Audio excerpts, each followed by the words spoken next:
Exam तो निकाले, government paper leak तो रोके। पेपर बचा 2 दिन बाद पेपर लीक हो जाता है, एग्जाम देने जाते हैं हम, 4 लाख रुपए का पेपर। ये वही सरकार है जब कांग्रेस के समय, सुनो 450 का विरोध नहीं हुआ होता तो ये सरकार थोड़ी आती, विरोध हुआ था ना उसमें भी। 10 साल मिला था। मेरी जिस हिसाब से एजुकेशन है, पता चली मैं ग्रेजुएशन हूँ, आप मुझे पियोन वाली जॉब अगर प्रोवाइड कराओगे तो पियोन वाली तो नहीं कर सकता। प्यून वाली के नहीं कर सकते, प्यून वाले में अभी गवर्नमेंट की करेंगे तो आप तैयार हो जाओगे कि हमें गवर्नमेंट लग जाए बस किसी तरीके से, तो प्यून भी तैयार हैं। जब हमारी सरकार 5 किलो राशन दे रही है उनको, तो आपको लगता है कि गरीबी दूर हो चुकी है? हमारे यहाँ केवल मैन्युफैक्चरिंग होती है, ना कि हमारे यहाँ ओनरशिप है उसकी। केवल कंपनियां आती हैं आपके यहाँ बनवा रही हैं। है कि आप काम करना चाह रहे हैं तो बेरोजगार है, नहीं करना चाह रहे हैं तो बेरोजगार चिल्लाते हैं, और इसके अलावा कोई बात नहीं आती। 4 व्हीलर आता है? नहीं आते। मैं एकदम से आपके 4 व्हीलर हाथ में दे दूंगा ना, तो आप भी धीरे धीरे चलाओ।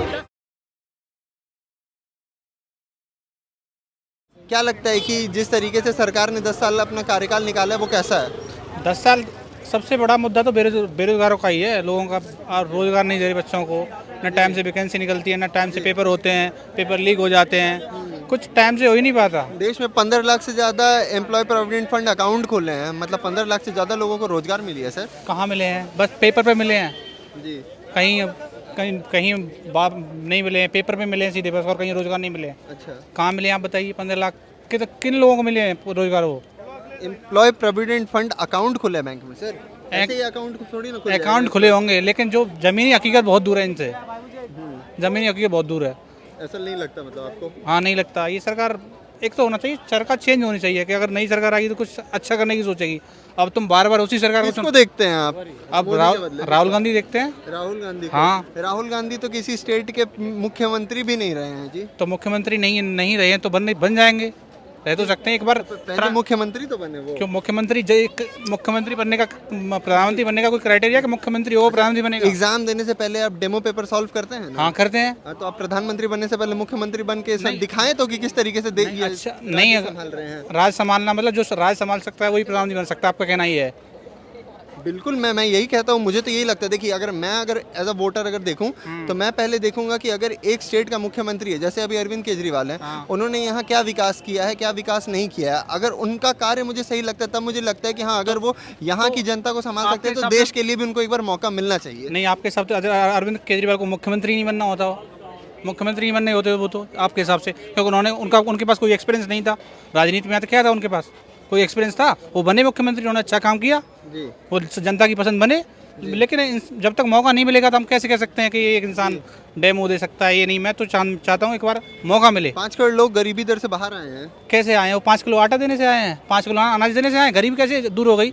जब हमारी सरकार 5 किलो राशन दे रही है उनको, तो आपको लगता है कि गरीबी दूर हो चुकी है? बताओ, गरीबी कैसे दूर होती है? राशन दे रहे हैं तो राशन नाम लिखने वाले से आप कह रहे हो कि वो लिटरेट बंदा है जी, तो ये कहाँ का जाके माना के बताइए जरा मुझे जी। क्या नाम है आपका? मेरा नाम नितेश है। नीतीश जी कहाँ के रहने वाले हैं? आगरा से। इधर हट जा रहा हूँ। उत्तर प्रदेश। अभी दिल्ली का माहौल क्या लग रहा है आपको देख के? क्या लोकसभा में क्या हो सकता है यहाँ? देखो, मुझे यहाँ का ज़्यादा नहीं पता, बस इतनी पता है जो आप अभी कह रहे थे ना इसकी एम्प्लॉयमेंट पे। हाँ, एम्प्लॉयमेंट पे जो आपने बोला था, मैं उसके लिए बात कर रहा हूँ। तो लिटरेशन की, जो लिटरेट की आप बात कर रहे हो, तो आप, हाँ, लिटरेसी रेट अपने यहाँ का जैसे कि मापन है, तो जो नाम भी लिख ले रहा है उसे भी कह रहे हो आप जाके वो लिटरेट हो चुका है।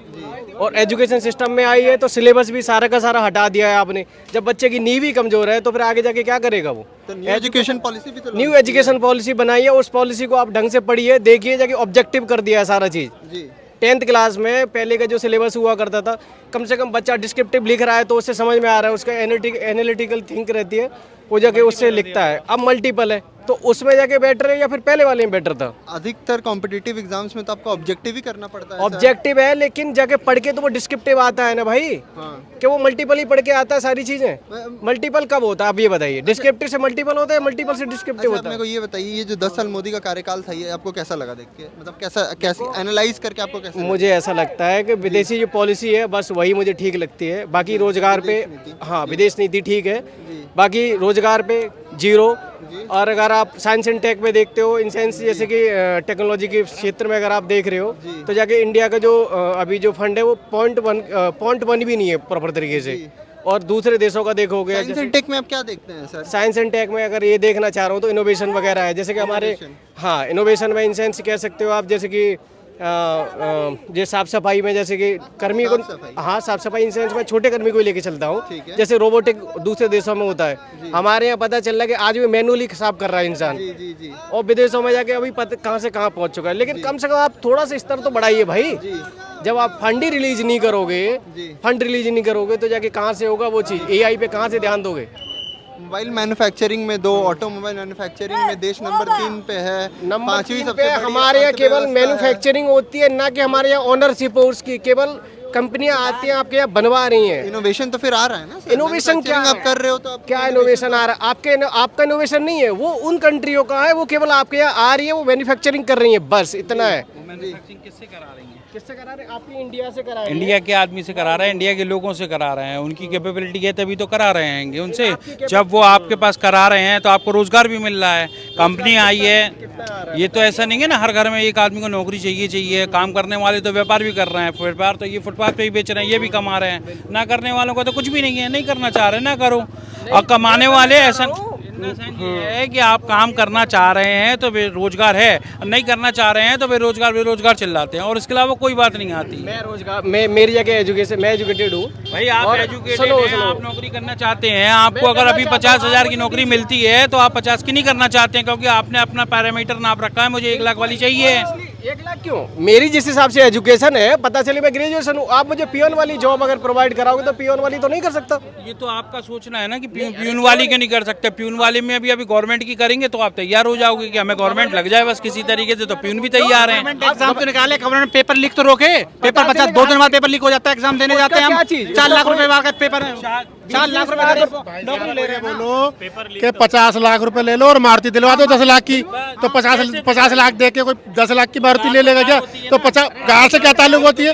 फिर BMW क्यों बिक रही है, मर्सरी क्यों बिक रही है? अभी वो पेपर लीक हुआ था, अभी वाला, हाँ अभी पेपर यूपी में लीक हुआ है। बिहार, तो एक मिनट, बिहार में पेपर लीक हुआ था जब ये भी हुआ था पेपर लीक। ऑपोजिशन की सरकार चल रही थी। हाँ हुआ था, लेकिन नीतीश जी जब आरजेडी लेकिन परसेंटेज आप देखिए, परसेंटेज देखिए आप, परसेंटेज देखिए। हाँ, परसेंटेज कौन सा पेपर लीक नहीं हुआ? यूपी में कौन सा पेपर लीक नहीं हुआ? इवन आप ये छोड़िए, यूपी PCS का एग्जाम है, वो क्यों टाला गया है? वो इसीलिए टाला गया है तब क्योंकि फेलियर है गवर्नमेंट का है। किसका फेलियर है?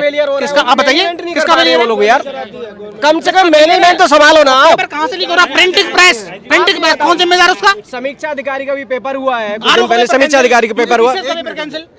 समीक्षा अधिकारी का भी पेपर हुआ था 1 महीने पहले, वो आपसे कंट्रोल नहीं हो पाया, क्योंकि जब उसे यूपी PCS से कंडक्ट करा रहा है तब कंट्रोल नहीं कर पा रहे। छोटी मोटी बॉडियां कराएंगे तब क्या करोगे आप? इतनी बड़ी संस्था UPSC के बाद पेपर लीक होना ही नहीं चाहिए। हम एक चीज की बात नहीं कर रहे, लेकिन ये इस सरकार में ज्यादा लीक हो रहा है। आप ये देखो ना, ज्यादा हो रहा है ये। इसके अलावा और कोई मुद्दा नहीं है क्या यार? फर्क कहाँ आता है? इनकी बात सही है, इनका तरीका गलत है। मैं आपको बता रहा हूँ, आप एग्री होगे ना? अगर आप ही बोल लोगे तो सब चीज आप सुन तो लीजिए। मैं आपकी बात से सही सहमत हूँ, मैं आपकी बात से पूरा सहमत हूँ कि पेपर लीक नहीं होना चाहिए। मैं आपको बताऊँ, आप कहाँ के रहने वाले हैं? आगरा से। मैं भी यूपी का रहने वाला हूँ। यूपी में जब समाजवादी पार्टी या अदरवाइज BSP रहती थी, पेपर लीक उस समय भी होते थे, आपको पता है। बस उस समय इतना होता था, फेयरनेस के चक्कर में रद्द नहीं करते थे। इधर क्या करते हैं कि एक भी बच्चा फेयर की जगह पैसा, मेरे बता रहा हूँ, मैं भी लेखपाल का दे के आया था, मेरी सुन लो। पेपर अंदर जाके रिश्तेदारों को अंदर जाके पेपर करा दिए जाते हैं कि ये अंदर जाके कॉपी बाहर आई और कर दिया और जाओ तुम्हारी नौकरी लग गई। वो सिर्फ अपने एक कम्युनिटी और उसके लिए, फेयर के लिए सिर्फ फेयर के आदमी जो पढ़ा लिखा, जो समाज, जो वाकई में काबिल है उसको लग जाए, इसके लिए, इसके अलावा कुछ नहीं। आपने कहा फेयर के लिए अगली गवर्नमेंट हम क्यों लेके आते हैं? क्योंकि पीछे की फेलियर देख के अगली गवर्नमेंट से होप रहती है, एक्सपेक्ट करते हैं हम। उसी तरह से तो दे भी तो रहे हैं। क्या आपको क्यों नहीं दे रहे हैं? आप पता फेयर के चक्कर में हुआ जा रहा है, आप रोक क्या रहे? तो बताओ तो सही हमें। जिस दिन आप गाड़ी चलाना, ट्रक आपको गाड़ी चलाना आती है?